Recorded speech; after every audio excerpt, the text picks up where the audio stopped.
मंच पे उपस्थित माननीय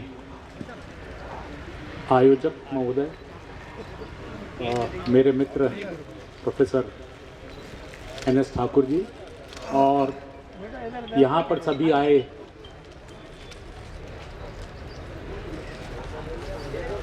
उद्यमी कहूँगा मैं, भले ही ऑर्गेनिक कल्टीवेशन से हो, प्रोसेसिंग में, सब इच्छुक लोग, मैं सबका आपका तहे दिल से हार्दिक अभिनंदन और स्वागत करता हूँ। बहुत बहुत धन्यवाद। बहुत सारे लोग, मेरे ख्याल से कुछ लोग तो मैंने भी निमंत्रित किया था, आएंगे, जरा हाथ ऊपर करिए जो लोग। वेरी गुड, जिनको मैंने, कुछ लोगों ने निमंत्रण स्वीकार किया, मैंने अपना पर्सनल, बहुत बहुत धन्यवाद आपको आने के लिए। बहुत दूर दूर से भी चल के आए। कुछ लोग ग्वालियर से, कौन आए? ग्वालियर वाले नहीं आए क्या? चले, कोई बात नहीं। आज का जो मेरा उद्बोधन है या मैं जिसमें बात करने वाला हूं, वो मैं ऑर्गेनिक फार्मिंग से रिलेटेड या इससे संबंधित ही मैं बात करूंगा। ऑर्गेनिक फार्मिंग में कल्टीवेशन से संबंधित बात नहीं करूंगा।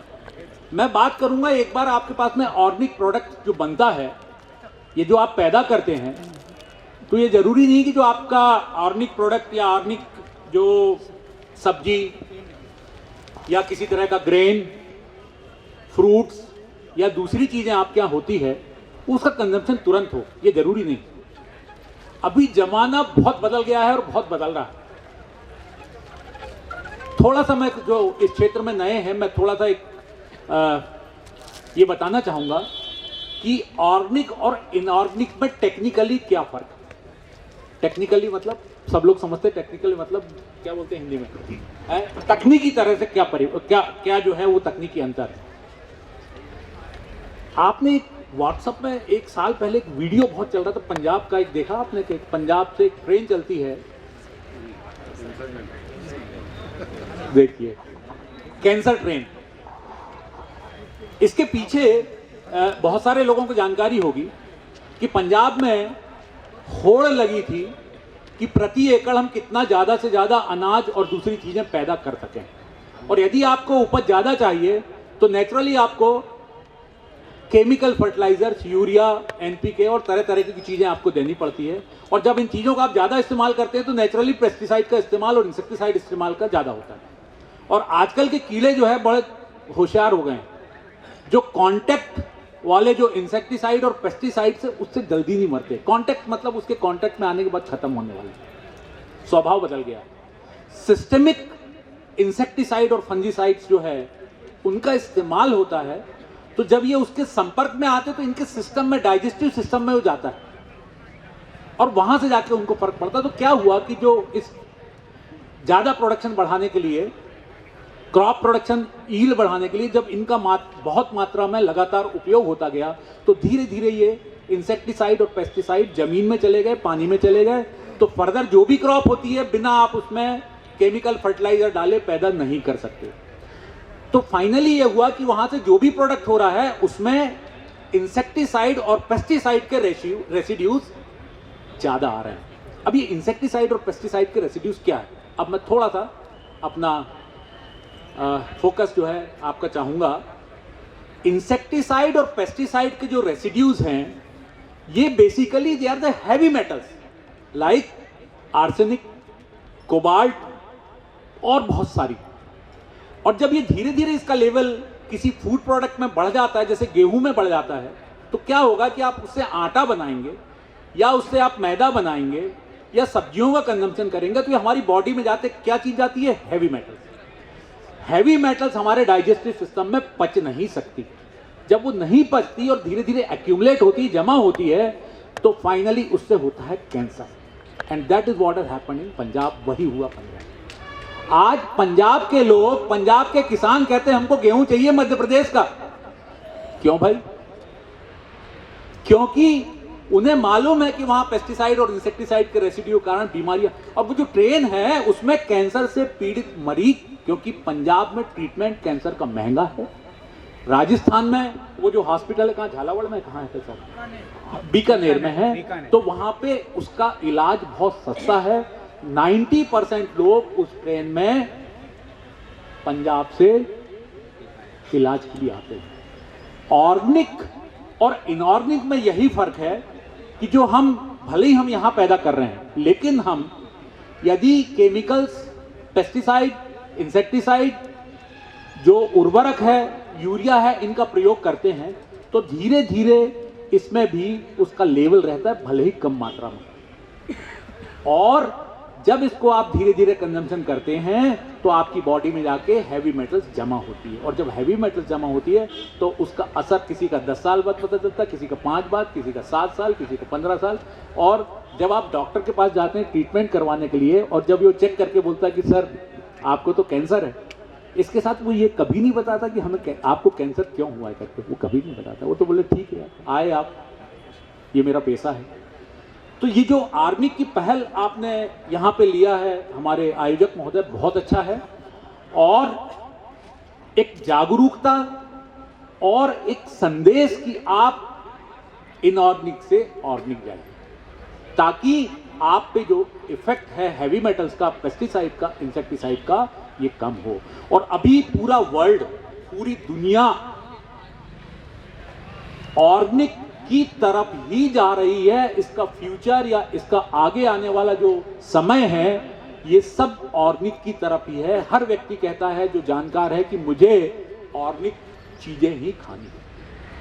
हमारे यहाँ पे जो मैं थोड़ा सा अब इसमें टेक्निकली, जो इसमें हैवी मेटल्स की मात्रा है, किस प्रोडक्ट में कितनी परमिटेड है, जो आपकी बॉडी को नुकसान नहीं करवाएगी, इसकी मात्रा और इसका स्टैंडर्ड जो सेट किया है, जो बनाया है, वो हमारे हिंदुस्तान की जो शीर्ष संस्था है फूड प्रोसेसिंग में, FSSAI, food safety and standardization authority of India, FSSAI ने इसके सब स्टैंडर्ड्स बनाए कि यदि आप गेहूं पैदा करते हैं और उसका एनालिसिस करते हैं हम लैब में, तो उसमें हैवी मेटल्स की मात्रा इससे ज्यादा नहीं होनी चाहिए, है ना। इसके पूरे नियम कानून है, हर प्रोडक्ट के लिए है, हर सब्जी के लिए है, हर अनाज के लिए, सब चीजों के लिए, लेकिन लोगों को इसकी जानकारी नहीं है। तो मैं आज जो बात करूंगा कि अभी जो ऑर्गेनिक चीजें आ रही है वो कैसी होनी चाहिए। आपको मालूम इसके प्रोडक्शन का प्रोसेस कम से कम 3 साल लगता है सर्टिफिकेशन के लिए। आपकी जमीन का खसरा नंबर लेके जो संस्थाएं हैं जिसको प्रमाणीकरण करती हैं, जैसे मध्य प्रदेश में है Madhya Pradesh organic certification agency Bhopal में, और भी बहुत सारी संस्थाएं हैं जिनको प्रमाणित किया है किसने, APEDA, agricultural process export promotion council. ये एपेक्स बॉडी है जिसने बहुत सारी संस्थाओं को, जैसे कुछ प्राइवेट भी है, वनसर्ट है, और भी बहुत सारी हैं, उनको प्रमाणित किया है कि कोई भी किसान यदि ऑर्गेनिक प्रोडक्शन करना चाहता है तो अपने रकबे को, अपनी जमीन को, खसरा नंबर की पूरी प्रोसेस है उसको देके रजिस्ट्रेशन कराए। वहां से लोग आएंगे, उसको देखेंगे, सर्विलेंस करेंगे, और बहुत सारी कंडीशन, ऐसा नहीं कि आप ऑर्गेनिक कर रहे हैं आजू बाजू में सब जो है केमिकल्स का इस्तेमाल करें, आपकी जगह को अप्रूवल नहीं मिलेगा, क्योंकि जो केमिकल्स है वो नीचे से भी आ सकती है आपके पास, है ना। तो मैं उसके बारे में ज्यादा बात नहीं करूंगा। 3 साल का समय इसलिए दिया गया है ताकि जो पहले से उसमें केमिकल्स के रेसिड्यूज हैं, जो फर्टिलाइजर्स के रेसिड्यूज हैं, जो हैवी मेटल्स है, जो जमीन में ऑलरेडी है, तो उसको निकल के जाने में टेक्निकली 3 साल का समय लगता है यदि आप ऑर्गेनिक पद्धति से अपनी खेती करते हैं। मेरे ख्याल से बड़ी सिंपल भाषा में मैंने आपको बताया बेसिक चीज को, इसके बाद में मैं बाकी चीजें बात करूंगा। तो अभी ये जो पूरा विश्व है इसको ऑर्गेनिक प्रोडक्ट ही चाहिए। मुझे सौभाग्य मिला, मैं कई जगह जाता हूं विदेशों में, पूरा सुपरमार्केट ऑर्गेनिक है, दूसरी कोई चीज ही नहीं है। पूरा ऑर्गेनिक सुपरमार्केट, उनके अलग अलग नाम दिए हैं। जैसे आप लोगों में से अब तो इंदौर से डायरेक्ट फ्लाइट हो गई, कोई दुबई जाए तो शेख जायद रोड में लेफ्ट हैंड साइड में आप जब जाएंगे अबू धाबी की तरफ, तो सुपरमार्केट है पूरा ऑर्गेनिक। और वहां जो व्यक्ति जाता है वो ट्रॉली जब लेता है सामान के लिए तो वो कीमत नहीं देखता, वो क्या करता है, मैं अभी कुछ समय पहले की बात है, प्याज हमारे यहाँ क्या करीब 30-40 रुपए किलो ऐसी बिक रही थी, है ना, कौन सी, सादी प्याज। इधर की प्याज किसान बंधुओं ने जिसने ऑर्गेनिक सर्टिफिकेशन बना के उनको भेजा या उनने लिया, सर 10 गुनी 5 से 10 गुनी कीमत। जो साधारण प्याज बिक रही थी वहां पे वो करीब 50 रुपए, भाड़ा भी लगता है यहाँ से वहां तक, मतलब वहां की जो करेंसी है उसमें 3 दिरहम की होती है, 18 रुपए करीब 1 दिरहम होता है, तो 3 दिरहम या 18, 50 रुपए बिक रही सादी प्याज। और जो ऑर्गेनिक प्याज रखी है 10 से 12 दिरहम मल्टीप्लाई कर दीजिए, 16-18 रुपए से उसको मल्टीप्लाई कर लीजिए, कम से कम 4-5 गुनी कीमत तो है ही है। हमारे यहाँ का चना, काबुली चना, कुछ लोग कर रहे हैं, आप लोगों में से कोई कर रहा है काबुली चना ऑर्गेनिक, कोई कर रहा है आप लोगों में से? इधर का ही चना, सर चने की कीमत ज्यादा ज्यादा अभी 60-70 रुपए, सबसे बड़े साइज का 12 mm का चना जो मोटे साइज का बोल्ड है 70 के आसपास होगी अभी कीमत, 70-80, कम ज्यादा होते रहती है। 3 गुनी कीमत में पैकेट करके वहां पे पैक करके पूरा लेबल करके 3 गुनी 4 गुनी कीमत में आपका चना ही है। और जो लोग जाते हैं वो कीमत नहीं देखते, सीधा खरीदते। क्यों कि 3 से 4 गुनी कीमत मुझे ऑर्गेनिक प्रोडक्ट की देना पसंद है, बजाय कि मैं बीमार पड़ के मुझे कैंसर, जिसको जानकारी। भविष्य ऑर्गेनिक प्रोडक्ट का ही है। यदि आप ऑर्गेनिक, उसमें आपको एक बड़ा मेजर इश्यू आएगा मार्केटिंग का, मैं उसके बारे में बात करूंगा। तो मैं एक तो बात करूंगा कि सिर्फ आपने ऑर्गेनिक पैदा कर लिया, उसके बारे में ज्यादा डिटेल में जाना, तो उसको आगे कैसे आपको मार्केट में लेके जाना है ना, वो कहलाती है organic processing, processing of the organic products. एक सर्टिफिकेशन हो गया, आपने डॉलर चना बनाया, खेत में पैदा किया, 3 साल बाद सर्टिफाई हुआ, आपका ऑर्गेनिक चना हो गया, ठीक सर। अब इसी ऑर्गेनिक डॉलर चना को आपको पैक करना है और मार्केट में बेचना है एज ए ऑर्गेनिक प्रोडक्ट। आपने खड़ा धनिया पैदा किया ऑर्गेनिक, खड़े धनिया से धनिया पाउडर बनाना है, धनिया पाउडर बना के बेचना है। आपने लाल मिर्च पैदा करी ऑर्गेनिक, उसको कन्वर्ट करके चिली पाउडर बना के ऑर्गेनिक बेचना है। आपने हल्दी पैदा करी ऑर्गेनिक, हल्दी ऑर्गेनिक जो पैदा की उसको प्रोसेसिंग करके ऑर्गेनिक हल्दी पाउडर बना के पैक करके सेल करना है। आपने दाल पैदा की, मूंग दाल, चना दाल, तुअर दाल, जो भी है, एक तो चना हो गया, उसके बाद में उसकी प्रोसेसिंग, दोनों का अलग सिस्टम है।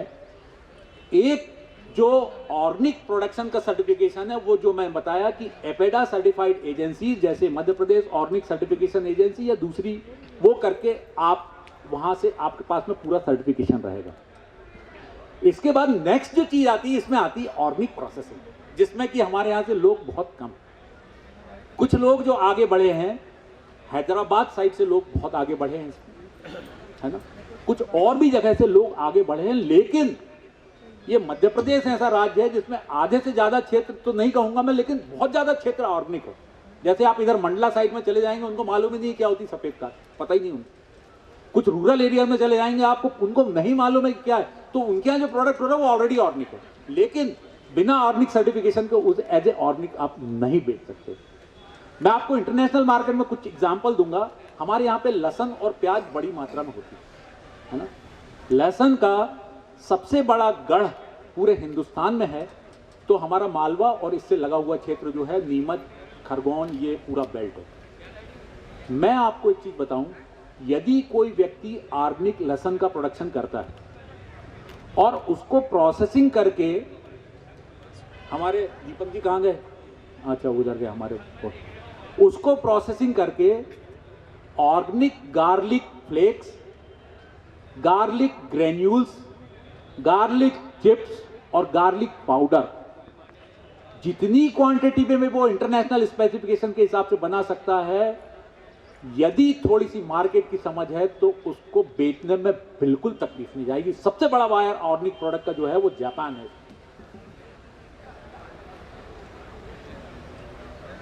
प्रोसेसिंग इतना बड़ा क्षेत्र है ऑर्गेनिक प्रोसेसिंग में, जिसके बारे में मुझे नहीं लगता कि बहुत ज्यादा जानकारी किसी के पास में है, या आज आपकी जानकारी में कोई है कि ऑर्गेनिक प्रोसेसिंग कर रहा है? जो ऑर्गेनिक प्रोसेसिंग की बात कर रहा हूं with certification, organic processing with certification, है ना? उनको वो लोग नहीं आएंगे यहाँ पे, स्टॉल लगे वैसे नहीं वो लोग नहीं बैठे यहाँ पे क्या? वो स्टॉल में बैठे हैं। ओके, तो दो चीजें होती है इसमें, एक तो सर्टिफाइड ऑर्गेनिक प्रोडक्ट और दूसरा produce with the organic method. जो produce with organic method is not certified. बाहर आप कहीं पे भी बेचेंगे, किसी बड़ी जगह में जो है, आप बड़े शॉपिंग मॉल में या कहीं आप बेचेंगे, आपको चाहिए होगा ऑर्गेनिकली सर्टिफाइड प्रोडक्ट। दो एजेंसी इन्वॉल्व है इसमें, एक जो खेत में पैदा होती है वो, और दूसरी जो प्रोसेसिंग करवाती है वो। प्रोसेसिंग में क्या होता है मैं आपको बताऊं कि जो ऑर्गेनिक सर्टिफिकेशन होता है प्रोसेसिंग का, ये थोड़ा सा अलग होता है। एक चीज शायद आपको मैं जानकारी के लिए बताऊं, एक शब्द है जिसको कहते हैं ट्रेसिबिलिटी। ट्रेसिबिलिटी मतलब यदि मान लीजिए पिसी हुई ऑर्गेनिक हल्दी कहीं मार्केट में बिक रही है, उस पैकेट को लेके किस खेत में पैदा हुई उसके खसरा नंबर तक हम जा सकते हैं। ट्रेसेबिलिटी उसको बोलते हैं। तो ऑर्गेनिक सर्टिफिकेशन और ऑर्गेनिक प्रोडक्ट में ट्रेसेबिलिटी बहुत इंपॉर्टेंट है। किसी भी ऑर्गेनिक प्रोडक्ट का आप पैकेट उठाएंगे, उसमें जो इंफॉर्मेशन है बैच नंबर, उस बैच नंबर से कब प्रोडक्शन हुआ फैक्ट्री में, और वो प्रोडक्शन के लिए कौन सा हल्दी हुई और कौन से खसरे नंबर में हुआ, वहां तक पहुंच सकते। अपार संभावनाएं। सबसे पहली चीज ऑर्गेनिक प्रोडक्शन। यदि आपके पास में प्रोडक्ट होता है तो वैसी बेचने मत निकलिए आप। ऐसा नहीं बोले ठीक है कुछ क्वांटिटी बेच सकते थे, हल्दी खड़ी हुई बोले ऑर्गेनिक हल्दी हो गई, बेचना है करके, तो आप बेच सकते हैं। लेकिन यदि आप प्रोसेसिंग में जाते हैं, 1 के 2 या 1 के 3 या 1 के 1.5 तो हो ही जाते हैं पक्का। और यदि कोई आपको ऐसी लाइन मिल गई जिसमें एक्सपोर्ट की पॉसिबिलिटीज है, बहुत सारी एक्सपोर्ट की पॉसिबिलिटीज है, पूरे सुपरमार्केट उनके पास में सोर्सिंग नहीं हो पाती कई प्रोडक्ट की जो ऑर्गेनिकली सर्टिफाइड है विद सर्टिफिकेट। अपार संभावनाएं हैं, प्रॉफिटेबिलिटी बहुत अच्छी है, लेकिन काम हमें एक बहुत व्यवस्थित रूप से करने की आवश्यकता है, जो मैंने आपको बताया। अब जो अभी एक कुछ ऐसी जगह है जहां पे किसी को नहीं मालूम किसकी जवाबदारी है। जैसे यदि ऑर्गेनिक बना हुआ आटा मार्केट में बिक रहा है, आपने कहा कि ऑर्गेनिक आटा बिक रहा है ना, ऑर्गेनिक गेहूं से बना, ऑर्गेनिक सर्टिफिकेशन है, सब सर्टिफिकेट है, लेकिन यदि वो सेल्फ में बिक रहा है तो कौन सी अथॉरिटी की जवाबदारी है कि ये जो बिक रहा है ये ऑर्गेनिक ही है? अभी तक नहीं था। तो जिसने पैदा किया उसको पीसा, उस पर लिख दिया ऑर्गेनिक और बिक रहा। एटलीस्ट अच्छी बात है कि वो दूसरे से तो अच्छा है। लेकिन यदि हम तकनीकी तरीके से जाएं तो अब जो ऑर्गेनिक प्रोडक्ट जितने भी मार्केट में बिकेंगे या बिक रहे हैं अभी रिसेंट में, जैसे ऑर्गेनिक किसी ने बोला कि मैंगो का जूस है, आम का जूस है, किसी ने बोला ऑर्गेनिक हल्दी है, किसी ने बोला ऑर्गेनिक आटा है, ऑर्गेनिक चावल है, कोई भी ऑर्गेनिक प्रोडक्ट यदि पैक होकर बिक रहा है तो अब जो है वो food safety and standardization authority की कंट्रोल में अभी आया है कि उसका सैंपल जो अथॉरिटी है वो पिक कर सकती है और उसको ले जाके एनालिसिस कर सकती है वो कि ये ऑर्गेनिक है कि नहीं, क्योंकि उनके पास में पूरे स्टैंडर्ड्स है, जो टेस्टिंग फैसिलिटीज है, कि जो हैवी मेटल्स का लेवल है और भी जो दूसरी चीजें सर्टिफाइड है ऑर्गेनिक में, उसको कंप्लाई करती है कि नहीं। यदि वो नहीं होती तो manufacturer who has produced and the person who is selling it both can be penalised. जो रिटेल कर रहा है organic product is the first party और जो manufacturer is the second party. इसमें फार्मर का कहीं रोल नहीं, क्योंकि फार्मर ने तो अपना बेच दिया, उसने अपना ऑर्गेनिक प्रोडक्ट दिया, लेकिन प्रोसेसिंग में उसने क्या किया इनको नहीं मालूम। तो जो प्रोसेसिंग पार्ट है, now it is covered under FSSAI। So you have to take the FSSAI licence for organic production.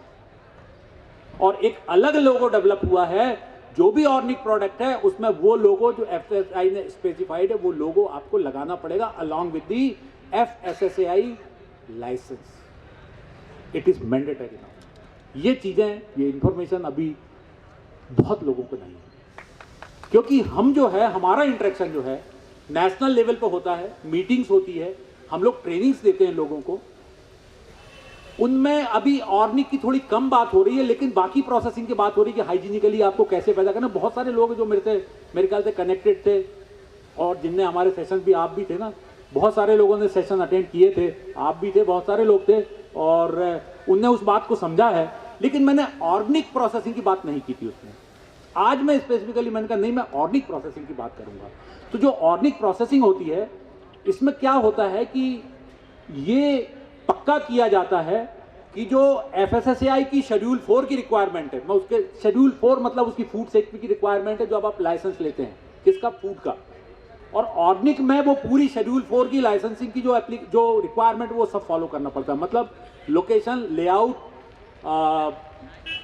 Equipments कैसे होना चाहिए, लोकेशन कहाँ होना चाहिए, लेआउट कैसा होना चाहिए, उसके इक्विपमेंट कैसे होना चाहिए, इक्विपमेंट सब स्टेनलेस स्टील 304 के.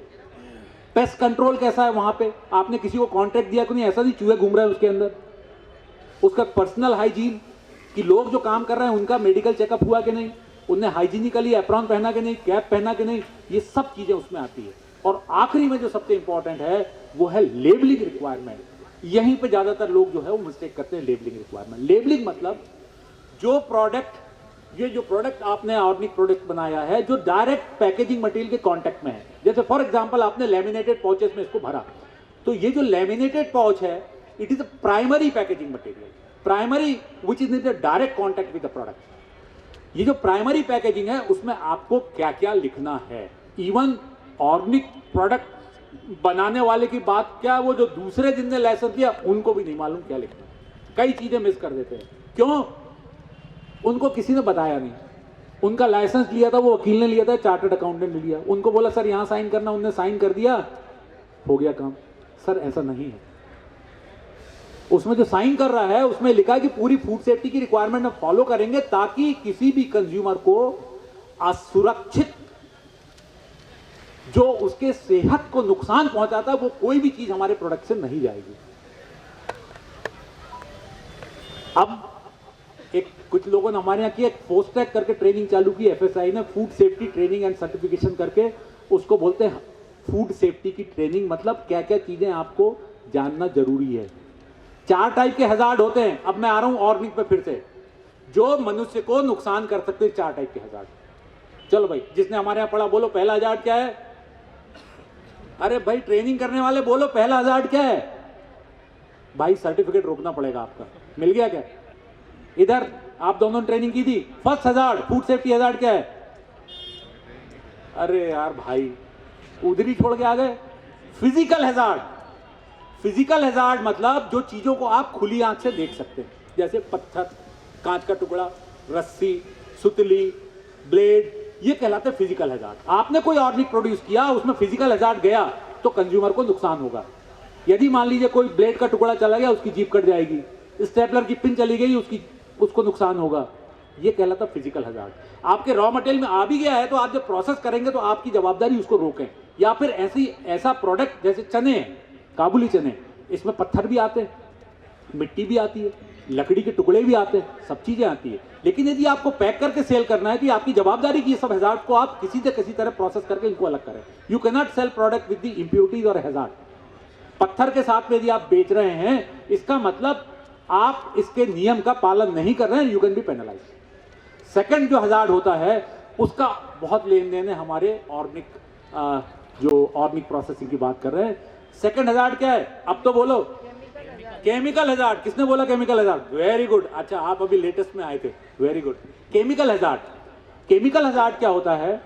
ये जो ऑर्गेनिक और इनऑर्गेनिक वाला जो है, पेस्टिसाइड जो इस्तेमाल होता है क्रॉप में, इंसेक्टिसाइड जो इस्तेमाल होता है क्रॉप में, जो केमिकल फर्टिलाइजर इस्तेमाल होते हैं क्रॉप में, यदि इनकी मात्रा ज्यादा है और आपकी क्रॉप से आपके प्रोडक्ट में गए हैं और वो स्टैंडर्ड से ज्यादा है, तो वो कैटेगराइज होते केमिकल हजार्ड. खुली आंख से नहीं देख सकते आप केमिकल हजार्ड्स को, नहीं। यदि कोई यूनिट है वो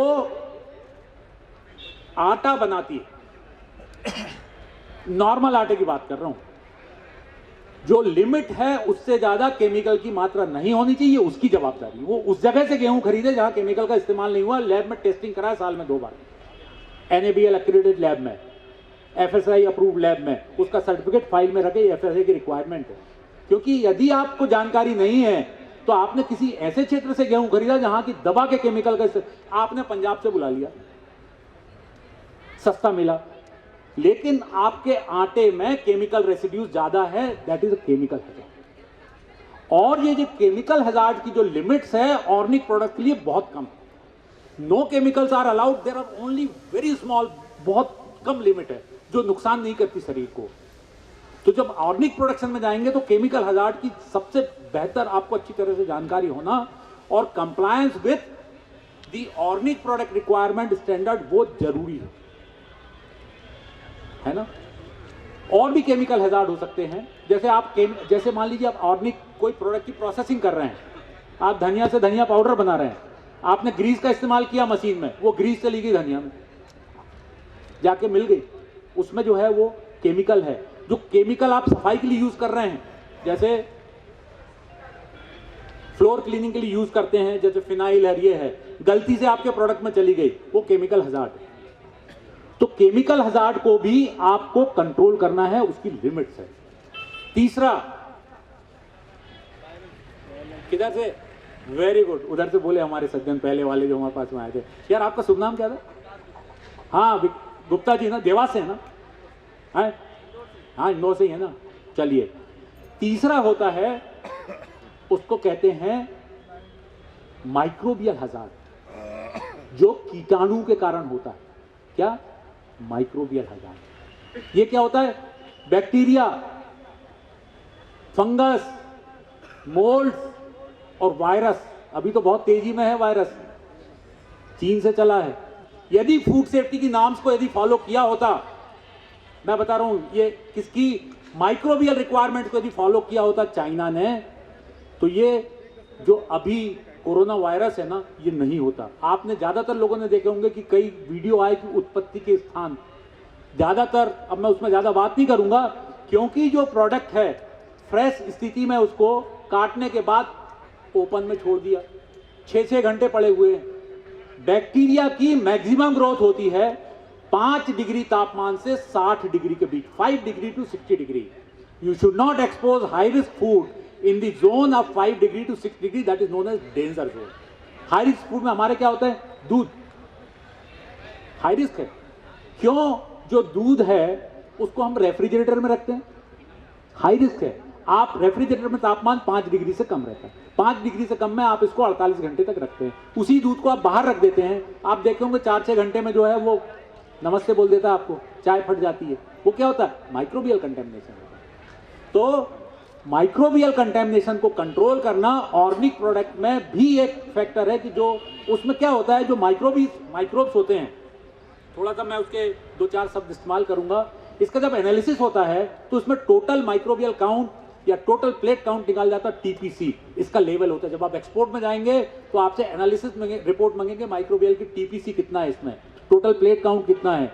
जो आपको पेट में तकलीफ देता है और बहुत तरह का आपको नुकसान पहुंचाता है, पानी पूरी में स्पेशली, जैसे इस्चरीशिया कोलाई, इकोलाई।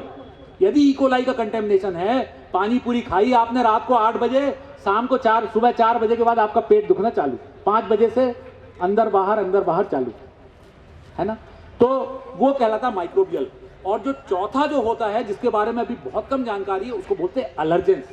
बहुत सारी चीजें एलर्जी करती है, तो जब आप ऑर्गेनिक प्रोडक्ट की प्रोसेसिंग करेंगे तो इन एलर्जिक चीजों को आपकी प्रोसेसिंग में नहीं लाना। यदि कोई लेके आते हैं आप उसको, तो उसकी जानकारी प्रोडक्ट के लेबल में देना जरूरी है। कौन कौन से होते हैं एलर्जेन? गेहूं का आटा कई लोग नहीं पचा पाते, उसके अंदर जो ग्लूटेन रहता है उससे रिएक्शन होता है और उससे एलर्जी होती है। दूध और दूध के प्रोडक्ट बहुत लोग नहीं पचा पाते, एलर्जी होती है। फिश, नट्स जैसे आलमंड या जिसको हम बादाम बोलते हैं, मूंगफली, सोयाबीन, ये सब एलर्जिक है। तो आप जब ऑर्गेनिक प्रोसेसिंग में जाते हैं और किसी भी तरह के इन प्रोडक्ट से कोई कंटेमिनेशन होता है तो उसकी जानकारी आपको लेबल में देना जरूरी है। तो ये 4 मोटी मोटी चीजें जो है वो आपको जब ऑर्गेनिक प्रोसेसिंग में जाएंगे तो इन चारों के बारे में जानकारी होना और इन चारों से अपने प्रोडक्ट को बचाना। ये आपकी प्रोसेसिंग में आपके प्रोडक्ट से कहीं बाहर नहीं जाना चाहिए यदि आप प्रोसेस है ना। तो जो अब मैं आपको बताता हूं, तो ये जो सर्टिफिकेशन होता है ऑर्गेनिक प्रोसेसिंग का, इसके लिए भी सर्टिफिकेशन एजेंसी ये देखती है कि जो FSSAI की शेड्यूल 4 की जो रिक्वायरमेंट जो मैंने सब बताया आपको, जगह, लोकेशन, इक्विपमेंट, पेस्ट कंट्रोल, ये सब चीजें डिटेल में आती, इन सब का पालन करना। गुड मैन्युफैक्चरिंग प्रैक्टिसेस इन सबको कहते हैं, और जो पर्सनल से रिलेटेड है उसको बोलते हैं गुड हाइजीनिक प्रैक्टिसेस। इन सब को फॉलो करना। प्लस जो लेबल लगाएंगे आप, उसमें लेबल में क्या क्या चीजें होनी चाहिए। नंबर 1 प्रोडक्ट का नाम, number 2 FSSAI licence number, number 3 veg and non, ऊपर से नीचे चलो, वेज एंड नॉन वेज का logo, number 4 ingredient list in descending order. जैसे मान लीजिए आपने ऑर्गेनिक गरम मसाला बनाया और उसमें 6 अलग अलग तरह के प्रोडक्ट डाले आपने उसमें, उन 6 में जो सबसे ज्यादा इस्तेमाल हुआ है वो पहले, ऐसा आपको पूरा इंग्रेडिएंट की लिस्ट देनी पड़ेगी। फिर न्यूट्रिशनल वैल्यू पर 100 ग्राम ऑफ प्रोडक्ट, उसकी न्यूट्रिशनल वैल्यू कितनी है, कैलोरी कितनी है उसमें, प्रोटीन कितना है, कार्बोहाइड्रेट कितना है, कार्बोहाइड्रेट में शुगर कितना है, उसमें फैट कितना है, यदि फैट है तो उसमें पॉलीअनसैचुरेटेड एसिड कितना है, polyunsaturated, monounsaturated, unsaturated fatty acid, और लास्ट में एक आता है वो कहलाता है ट्रांस फैट और कोलेस्ट्रॉल। ये पूरी चीजें लैब में एनालिसिस, आपको घबराने की जरूरत नहीं, सब लैब में एनालिसिस होता है। आपका प्रोडक्ट देंगे सब एनालिसिस करके देंगे। इसमें जो ट्रांस फैट है ये पहले इसमें नहीं था।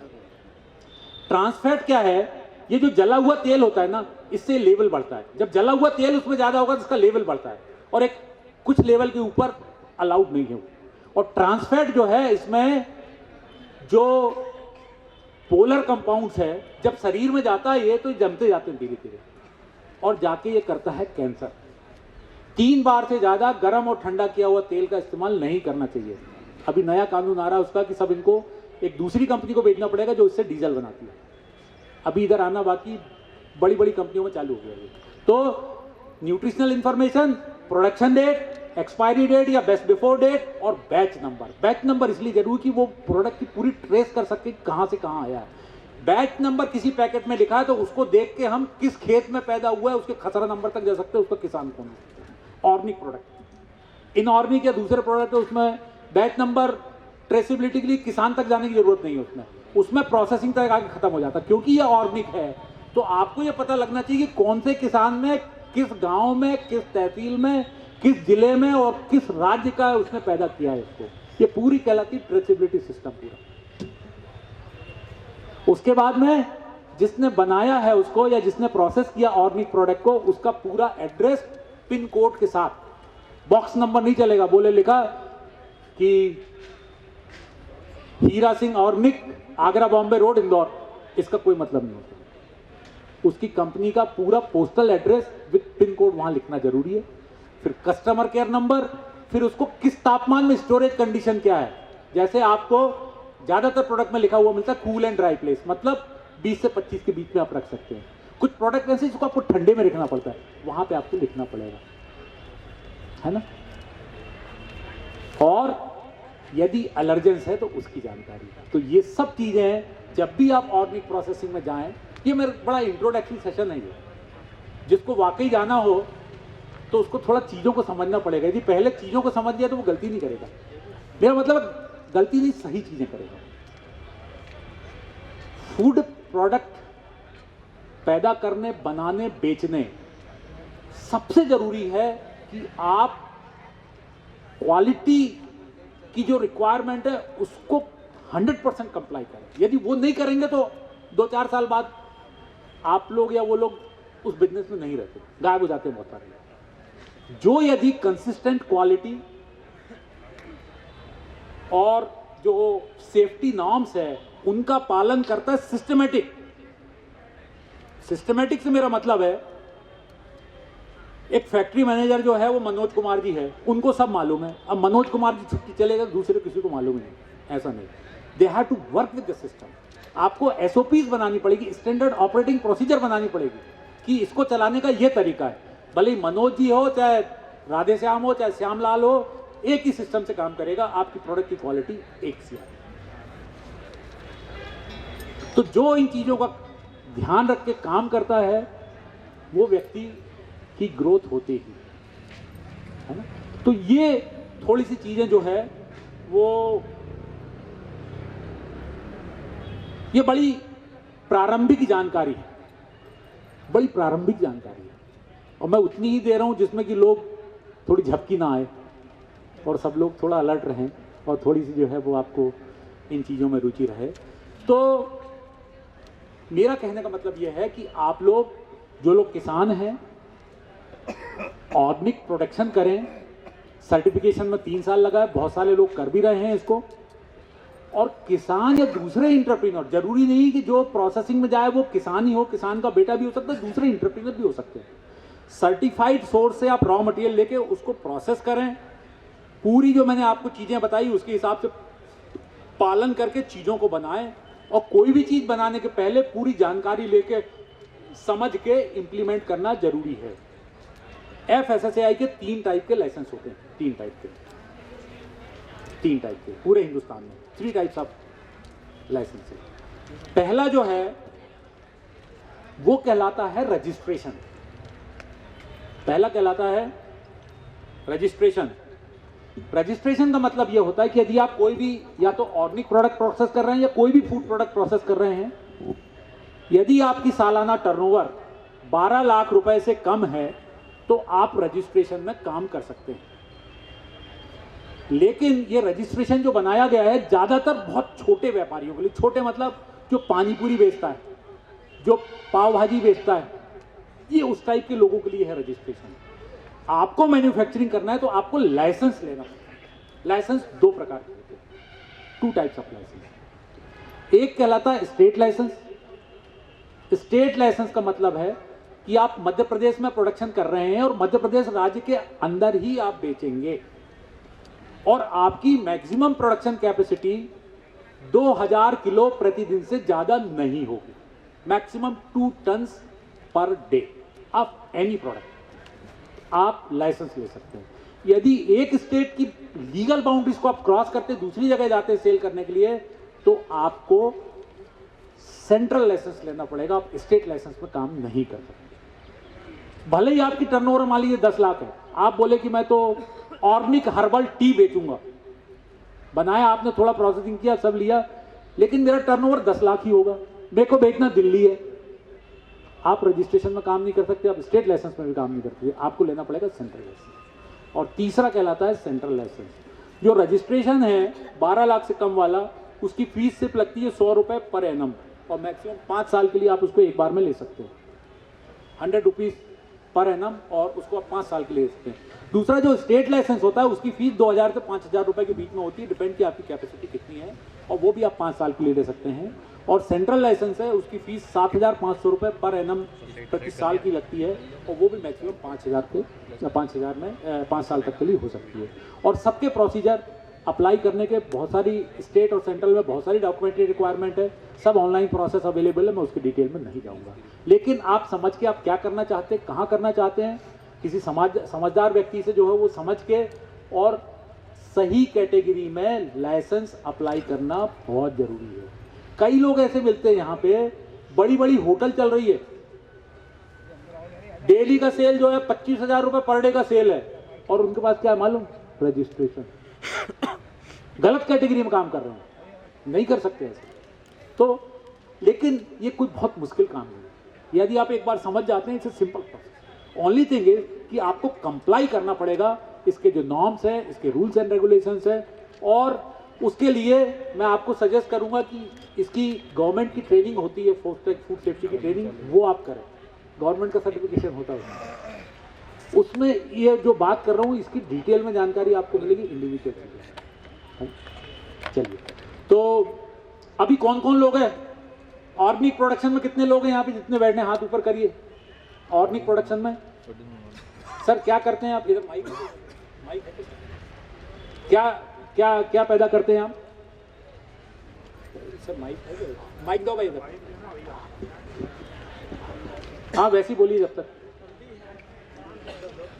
किस जगह से हैं आप? शहडोल मध्य प्रदेश। क्या हल्दी और हल्दी मुनगा ऑर्गेनिक सर्टिफिकेशन कराया क्या?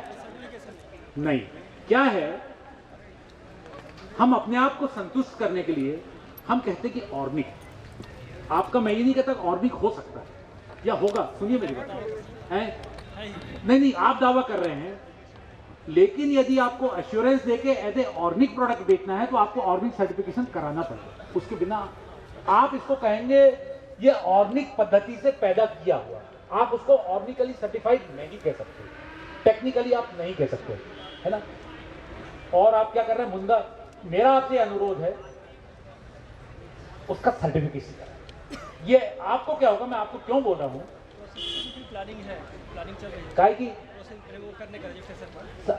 सबसे पहले जो आप खेती करके ऑर्गेनिक प्रोडक्ट पैदा कर रहे हैं उसकी सबसे पहले Madhya Pradesh organic certification agency या दूसरी कोई एजेंसी जो सर्टिफाइड है, अपेडा की वेबसाइट पे चले जाइए, थोड़ा कंप्यूटर यदि जानते हो तो, नहीं तो ये मध्य प्रदेश वाली को आप ले सकते हैं और इनके साथ मिलकर सबसे पहले अपने जो बेसिक प्रोडक्ट है उसका सर्टिफिकेशन करें। यदि आपका बेसिक प्रोडक्ट सर्टिफिकेशन हो जाता है तो बहुत सारी कंपनी ऐसी है, यहाँ से डायरेक्ट दुबई फ्लाइट चालू हो गई, उसमें अभी कोल्ड चैम्बर भी चालू हो रहा है। मुनगा आप ढंग से पैक करेंगे यहाँ से सीधा जाएगा, दुगनी तिगनी कीमत, लेकिन बिना सर्टिफिकेशन के आपके कहने पे नहीं लेगा।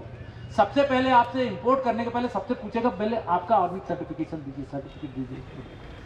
तो मेरी ये सलाह है सर्टिफिकेशन करें और आगे फिर प्रोसेसिंग के बाद उसके बाद में करेंगे। सर आप माइक दीजिए। देखिए बहुत सारी ऐसी चीज़ें हैं हाँ जो ट्रेडिशनली उगाते हैं, जी।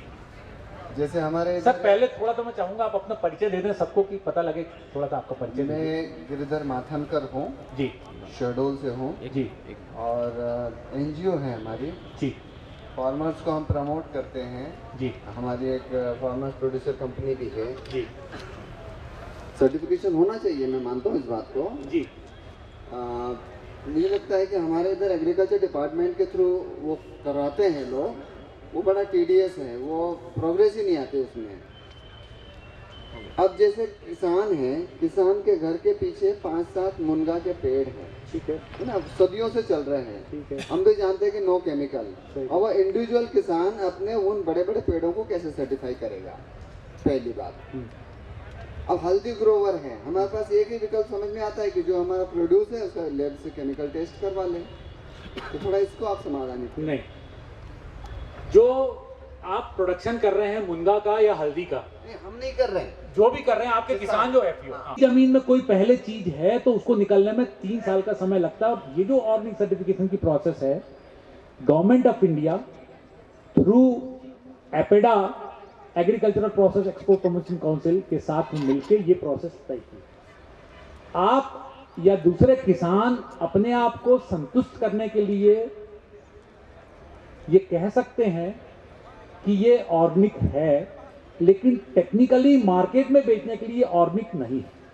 द रीजन बीइंग, अब थोड़ा सा बड़े प्रोस्पेक्टिव में देते हैं, जैसे आप किसी बड़े सुपरमार्केट में यदि उसको सेल करना चाहते हैं उसके ऑर्गेनिक काउंटर में, वाकई आपको बड़े हॉरिजन्स में, बड़े मार्केट में चीज़ों को आगे बढ़ाना है।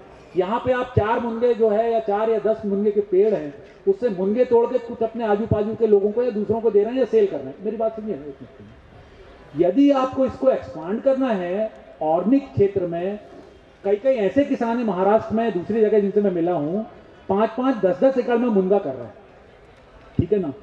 और यदि मुनगे को वो ऑर्गेनिकली सर्टिफाइड करके बेचना चाहते हैं तो उनको ऑर्गेनिक सर्टिफिकेशन का प्रोसेस करना पड़ेगा, दूसरा कोई शॉर्टकट नहीं है।